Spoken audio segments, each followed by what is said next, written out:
What if I told you that some of the most decisive battles in Ukraine right now aren't being won with tanks, missiles, or even soldiers, but with silence, with deliberate, calculated retreat? Ukraine has developed a form of warfare so psychologically sophisticated that Russian commanders, even after 3 years of getting burned by it, still can't stop falling for it. Today, we're going to break down the exact mechanism, step by step, that is quietly draining Russia's military of its most irreplaceable resource. And no, it's not ammunition. It's something far more dangerous to lose. 3 years into this war, one fact has crystallized into something undeniable. Russia doesn't need to be smart to win, it just needs to be relentless. That's the terrifying reality Ukraine's military leadership stared down in the opening months of the invasion. Because when you strip away all the geopolitical noise, the diplomacy, the sanctions, the speeches, what Ukraine was actually facing was a brute force equation. Russia had more men, more tanks, more artillery shells, more of almost everything that traditionally determines the outcome of a land war. According to a 2023 assessment by the Royal United Services Institute, one of the most respected defense think tanks in the world, Russia's active military manpower at the start of the full-scale invasion was estimated at over 900,000 personnel. Ukraine's standing army, around 200,000. A 4-to-1 disadvantage before a single shot was fired. Here's what that number means in practice. If Ukraine fought Russia the way wars have traditionally been fought, digging into fixed defensive lines, holding ground at all costs, trading casualties in a war of attrition, the math was simple and brutal. Ukraine would run out of soldiers first. Every military strategist on earth knew it. Ukraine's commanders knew it. And Vladimir Putin absolutely knew it, which is precisely why he greenlit the invasion in the first place. So Ukraine's generals faced a question that had no comfortable answer. How do you fight a war you can't win conventionally and survive long enough to make the enemy regret starting it? The answer they came up with didn't come from a textbook. It came from necessity. And it would eventually become one of the most studied tactical frameworks of 21st century warfare. But to understand it fully, you first need to understand something about how Russia actually fights, because that's where the trap begins. Now, here's where it gets deeply uncomfortable for Moscow. Body Section 2, understanding the Russian military machine and its fatal flaw. Russia's military doctrine at its operational core has changed remarkably little since the Second World War. Mass, firepower, momentum, send enough men, shell enough positions, keep moving forward, accept the losses. This isn't an accident or a failure of imagination. It's a deliberate philosophy, one rooted in the Soviet-era belief that a large enough force, applied with enough sustained pressure, will eventually collapse any defense. The Russian military term for it is massirovany, concentration of force. And for decades, against weaker or smaller opponents, it worked. The problem, Ukraine in 2024 and 2025 is not Afghanistan in 1979. It's not Chechnya. It's not Georgia.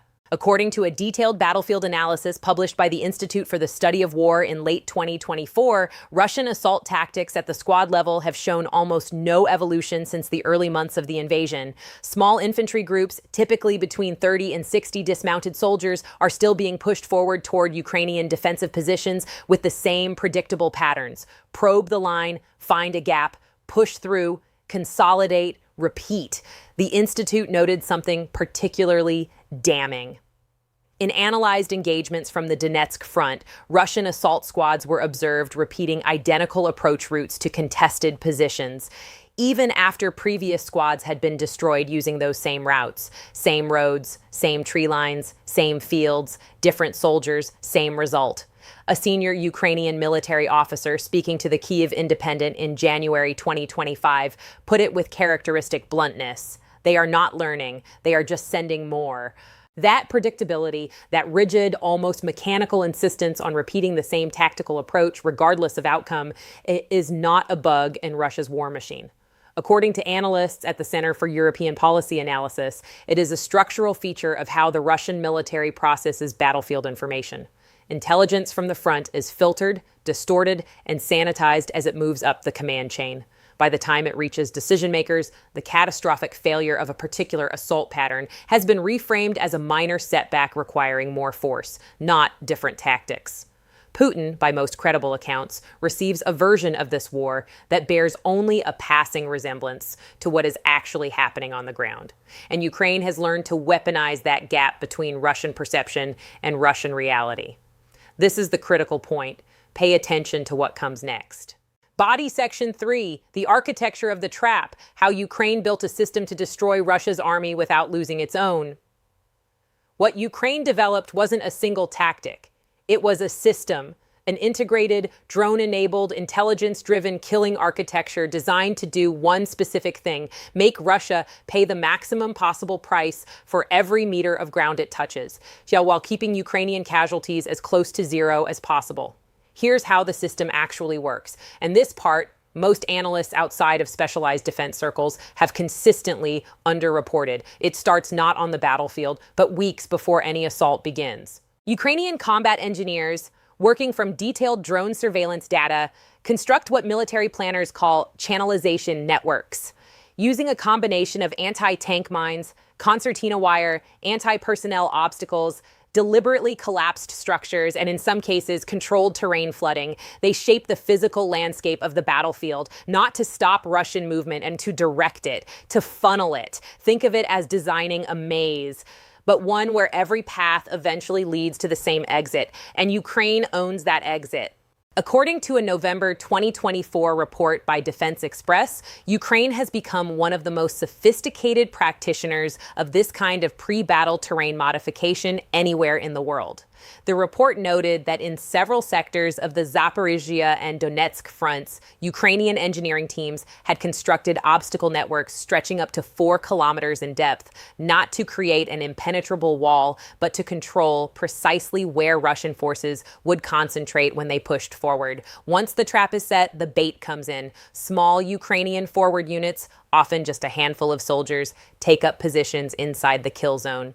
Their job is not to fight and win. Their job is to be seen, to draw fire, to create the impression of a thinly defended, vulnerable position worth taking. They fire a few shots, they make noise, they make Russian assault commanders believe they've identified a soft spot in the line. Then, and this is the psychological masterstroke, they run. A deliberate, visible retreat, soldiers peeling back, vehicles pulling out, the position appearing to collapse.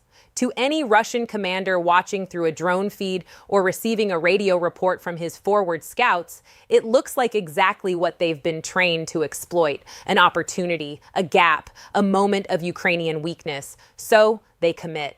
The assault squad moves in 30, 40, 50 men, sometimes with armored support. They occupy the position. Radios crackle with reports of a successful advance. Somewhere up the chain, someone is updating a map. And then Ukraine's fire control systems, already locked, already calculated, crews already in position and waiting, open up. Artillery, drone-delivered munitions, loitering weapons that have been circling overhead for the past 20 minutes, quietly tracking every Russian soldier's position. Mortars already zeroed in on coordinates that Ukrainian troops occupied themselves hours earlier. Secondary strike packages pre-positioned along every probable Russian escape route. The entire engagement, from the moment the Russian squad commits to the moment it ceases to exist as a fighting unit, can be measured in minutes. By the way, if this kind of deep dive military analysis is what you're looking for, subscribe to War News. We do this every week. Real breakdowns, real data, no noise. Now, here's the part that makes this system genuinely extraordinary. It's not just the physical destruction of Russian assault units that matters. It's what happens to the next unit watching it happen. According to testimony collected by the Meduza investigative outlet from Russian soldiers who had either deserted or been captured, the psychological effect of watching a squad simply disappear, walk into a position and never come back out, is catastrophic for unit morale. One account described soldiers refusing orders to advance on a position where a previous squad had been annihilated, not because they lacked courage, but because they had watched the entire engagement unfold on a shared drone feed and understood exactly what had just happened. They had watched their comrades walk into a trap in real time and been unable to do anything about it. That kind of helplessness doesn't just affect one unit, it spreads. But the consequences of this system go even further than the front lines, and this is where it gets truly significant. Body section 4, the cascading collapse, what this is doing to Russia at scale. Here's the strategic picture that emerges when you zoom out from individual engagements and look at what this system has done to Russia's warfighting capacity over 3 years. Russia entered this war with what seemed like an almost inexhaustible supply of cannon fodder, a population of 144 million, a military recruitment infrastructure built on financial incentives targeting economically marginalized regions, contract soldier bonuses that for men in rural Siberia or the North Caucasus represented more money than they could earn in years of civilian employment. For a long time, that system worked. Russia absorbed staggering losses and kept sending men forward. But according to investigative reporting by Mediazona, the Russian independent outlet that has done the most rigorous independent documentation of Russian military casualties, the demographic and economic sustainability of that model is now under serious strain. As of early 2025, Mediazona's confirmed death toll for Russian forces, based solely on verifiable open source information, including obituaries, social media posts, and official announcements, exceeded 75,000 killed in action. Independent Western analysts, including those at the Kiel Institute and Rand Corporation, estimate the true figure, including unconfirmed deaths, is likely 2 to 3 times higher. To put that in perspective, the United States lost approximately 58,000 soldiers over the entire course of the Vietnam War. Russia has potentially surpassed that number in a single conflict in under 3 years, and the recruitment well is running dry. A Wall Street Journal investigation from late 2024 found that Russia's military was increasingly struggling to meet enlistment targets in traditional recruiting strongholds.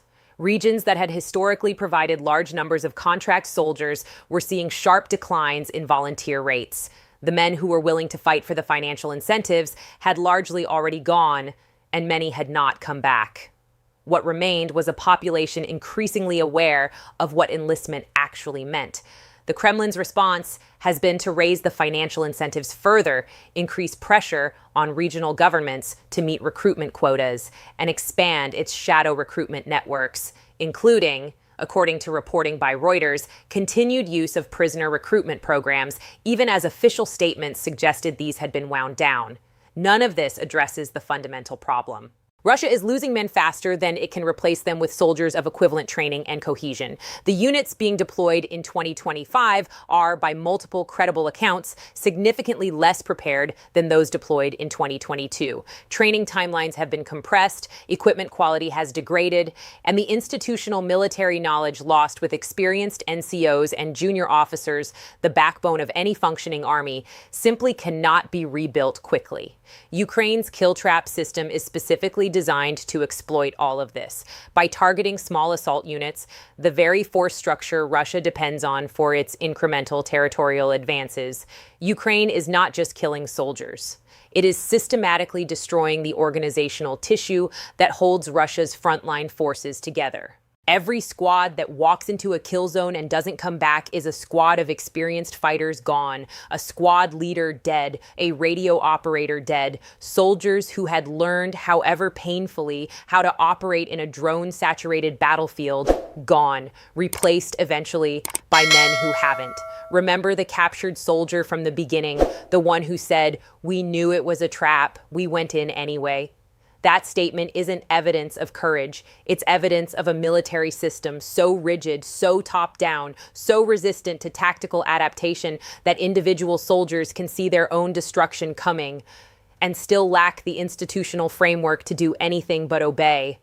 That is what 3 years of Ukraine's kill trap doctrine has exposed about the Russian military. Not just that it bleeds, but that it cannot learn fast enough to stop bleeding.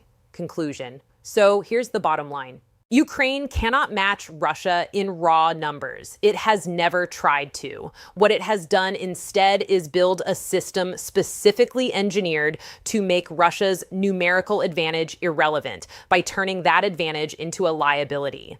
Every soldier Russia sends forward becomes a potential asset for Ukraine's kill architecture. Every predictable assault becomes another opportunity to drain Russia's most finite resource, experienced, willing fighters. The battlefield picture going into the next phase of this conflict is not simply about territorial lines. It's about which side's military system is sustainable. And right now, the evidence strongly suggests that Russia's is not. In the coming weeks, watch for signs that Russia is forced to restructure its assault doctrine. Larger, better supported pushes rather than small squad-level probes. That shift, if it comes, will be an acknowledgement that the current approach is broken, but it will also create new vulnerabilities that Ukraine's commanders are almost certainly already planning for.